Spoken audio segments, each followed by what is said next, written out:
Hello everyone and welcome back to another video from Crazy Gamer. In this video, I'm going to show you how to change your email address on your Supercell ID. So let's get started right away.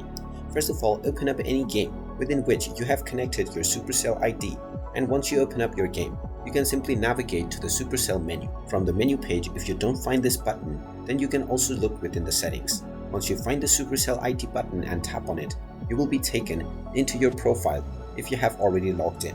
Now, in order to change your email address, tap on the settings button at the top right corner of your avatar, and now within the settings page, you will see your email address. Tap on the change email button at the right side of your email address, and you will be asked whether you can still access your old email. Tap on the yes button, and you will be asked to check your inbox. Just type in the verification code that you see within the inbox of your email address inside the email sent from Supercell.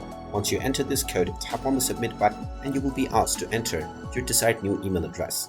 After you enter the desired new email address, just tap on the submit button and this will change your email address right away. You might still need to enter the verification code that has been sent to your new email address. And there you have it. That is how easy it is to change your email address that you have used to open up your Supercell ID. If you find this video helpful, make sure you hit that like button and subscribe to our channel if you haven't done so already. Also ring that notification bell to never miss another update from us. Thank you for watching and I will see you again in the next video.